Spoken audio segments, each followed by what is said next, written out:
So with the success of Ms Pac-Man, a sequel was made with some big changes. Junior Pac-Man features way more levels than its predecessor, and the game actually scrolls horizontally. With these changes, it's arguably one of the best Pac-Man games ever made. So with that said, you see Ms Pac-Man get re-released on compilations a lot, but you never see Junior Pac-Man anywhere. It's never been re-released in any form, nor has it even been acknowledged by Namco. Why not? Well, I have the answer, and it's complicated. Let's take a look.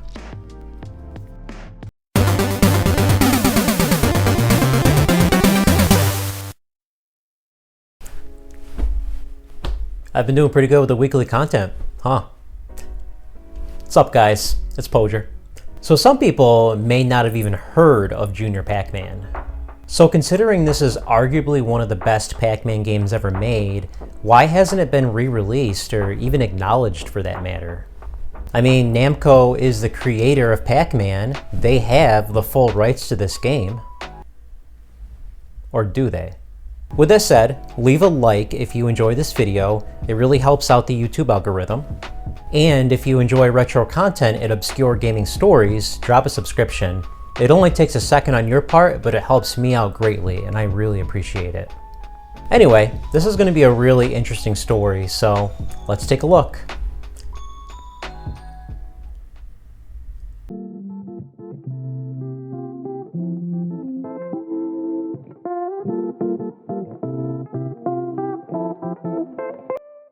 It was 1980, and Namco released Pac-Man in Japan. They were interested in releasing it in the US, but they needed a distributor in order to do so. Back then, if you wanted to release a game outside of your own region, you needed someone who understood the culture of that area. Each region comes with its own rulebook. Just because a game sells in Japan doesn't mean it's going to sell in the US or Europe. Sometimes advertising might be different too. You have to cater to a specific region. Many bigger companies have headquarters in different regions. For example, in the US there's Nintendo of America, but in Japan it's Nintendo Japan.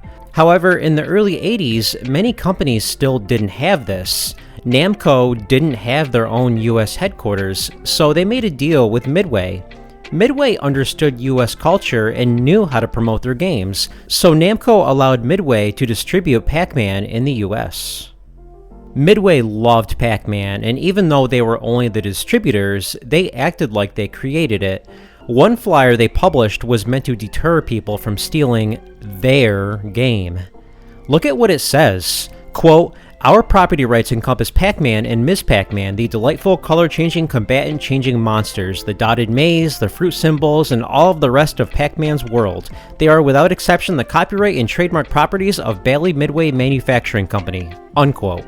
Meanwhile, there's no mention of Namco anywhere on this, just the Midway logo at the bottom. In fact, they liked Pac-Man so much, they went behind Namco's back and worked on making a sequel when Namco was taking too long to do one themselves. Another company, General Computer Corporation, or GCC, was making money modifying existing arcade games. They created an unofficial clone of Pac-Man called Crazy Auto, which had some upgrades. GCC presented this game to Midway, and they were excited. The president of Namco, Masaya Nakamura, admitted, quote, "There was a little bit of embarrassment of the fact that the sequel was being done somewhere other than their own laboratories. The arrangement that Namco had with Midway was that Namco would still get their royalty on Ms Pac-Man, and Midway could choose to do whatever they wanted in paying us a royalty in addition to Namco." Unquote. Despite Namco not being very involved, they still approved the game and it was released. They were indifferent about the fact that Midway created this game without Namco's knowledge, but couldn't complain because the game did extremely well and they were getting paid for it anyway. When Namco's official sequel to Pac-Man finally did come out, Super Pac-Man, it wasn't a failure or anything, but it wasn't nearly as successful as Ms Pac-Man. So Midway definitely overstepped their boundaries by making a sequel to Pac-Man without Namco's involvement, but they tolerated it.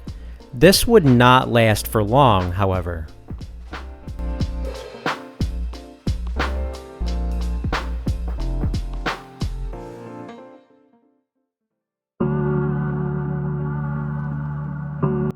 So with the success of Ms. Pac-Man, Midway would go on to make more Pac-Man games in-house, including Pac-Man Plus, which was basically Pac-Man with a couple tiny upgrades, and Baby Pac-Man, which was an arcade game and pinball machine hybrid.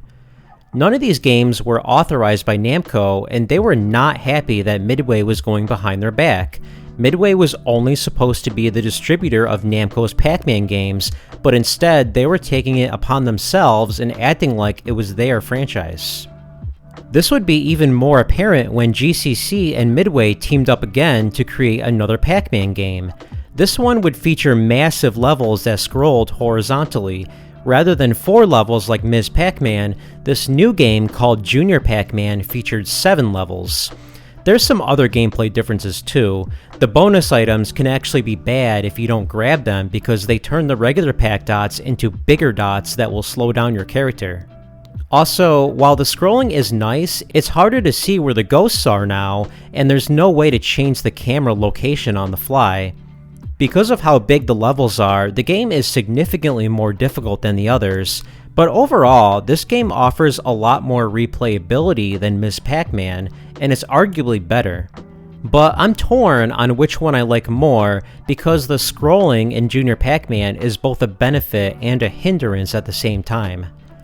So, because this game was made without Namco's permission, it's not officially recognized in the Pac-Man franchise, but that didn't stop Atari from securing the rights to port Junior Pac-Man over to the 2600, so thankfully, this game received a console release. Let's check it out. Surprisingly, this game retains the 7 levels and scrolling. As we can see, they had to make it vertical scrolling since, with playfield graphics, pixels are rectangular, and that wouldn't be good for horizontal scrolling. It's a 16 kilobyte game, which makes sense considering what you're getting here. I'm really impressed with the graphics. Junior Pac-Man's artwork looks good, and when he dies, you see a nice animation. The scrolling and the overall movement of your character are really smooth. It feels really close to the arcade version. So like with the arcade version, it's much more difficult because of the massive size of the levels and the fact that there are blind spots, but overall, this is a great achievement. It's unbelievable how good this game turned out. Junior Pac-Man was developed by GCC, and they really knew the 2600 well. Not only that, but they made the arcade version as well, so of course this was going to come out really good. This game almost didn't come out because it was made right around the video game crash. Thankfully, later on when Jack Tramiel took over Atari, they decided to revive this game. Unfortunately though, we can't say that for the Atari 5200 version of this game. This was much closer to the arcade original with the horizontal scrolling.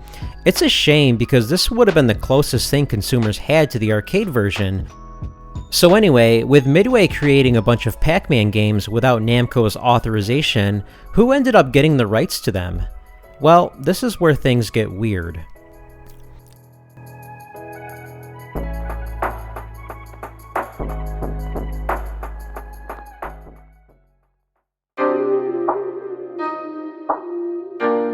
So even though Pac-Man is Namco's franchise, all of the Pac-Man games that were developed by either GCC or Midway have weird copyright issues now. I'm not super educated on legal stuff, but I'll try to explain this the best I can. Ms. Pac-Man is the most controversial right now. In the early 80s, GCC gave the rights to Midway, but GCC would receive royalty payments for sales. Eventually, Midway gave the rights to Namco, but the royalty payments to GCC were still applicable. So to my understanding, the royalty payments only applied for arcade releases. For example, if Namco made a compilation that included Ms. Pac-Man, well, that's a home release, so they would not have to pay royalty fees to GCC. But if Ms. Pac-Man were included in an arcade compilation, they would. In 2019, At Games acquired the royalty rights, so now GCC has no ownership of Ms. Pac-Man at all. Currently, Namco doesn't even acknowledge Ms. Pac-Man anymore, and has even edited her out of their recent games. Now they use a brand new character called Pac-Mom. Junior Pac-Man, however, is a completely different story. To my understanding, the rights to this game were never transferred over to Namco, so now the game is basically dead. This is why you don't see Junior Pac-Man get re-released in any compilations or even get acknowledged. So, outside of emulating the game yourself, the only legitimate way you can play Junior Pac-Man is by obtaining the 2600 version, which is a shame because even though this version was very well done, it's still quite different from the arcade original. So, what ended up happening with Namco's agreement with Midway? Well, Namco wasn't happy with Midway constantly making games without their approval, so they ended up canceling their contract with them. So was Midway in the wrong? I'd say yes and no. I can see why Namco would be upset. Think about it this way, imagine if you created a game, but then your friend goes behind your back and creates more games with your character, and then imagine if their games were more successful than yours. Wouldn't that be kind of an insult? But at the same time, it's also hard to blame Midway because they brought Ms Pac-Man to arcades, which was a great success, and Junior Pac-Man is also a really great game. Meanwhile, Namco's attempt at a sequel wasn't nearly as successful. Is it really Midway's fault that they might have done a better job than Namco? And don't forget, Namco was receiving royalty payments to Ms Pac-Man and Junior Pac-Man, so it's not like they were getting completely ripped off. So let me know in the comments, what do you think about Midway going behind Namco's back? Do you think it was wrong or no? And how do you feel about Ms Pac-Man and Junior Pac-Man? Let me know. So in conclusion, it's a shame that Junior Pac-Man is now dead because it's a great game, arguably better than Ms Pac-Man, but consumers don't have easy access to it. It's not like you can buy the latest Namco museum and see it there. The only way consumers can play the original is to either find one of the arcade cabinets or emulate it.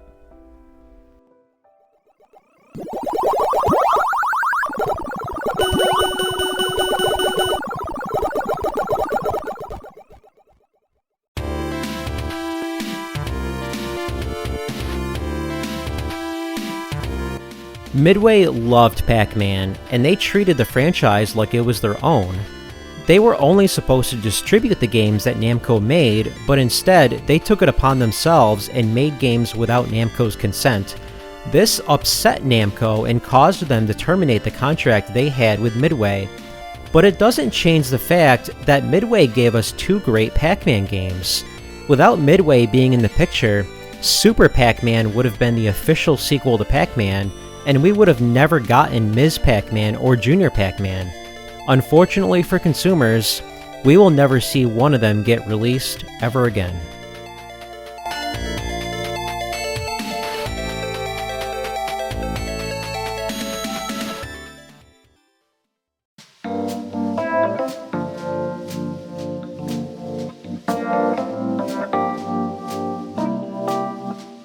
Hey, thanks so much for watching, guys. If you enjoyed this video, leave a like rating. It only takes a second and it gets my video noticed by more people.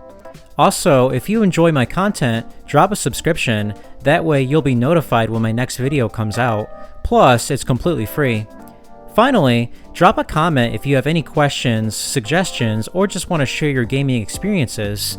This greatly helps the YouTube algorithm, and I'm usually pretty good at replying back. Anyway, have a good one, guys.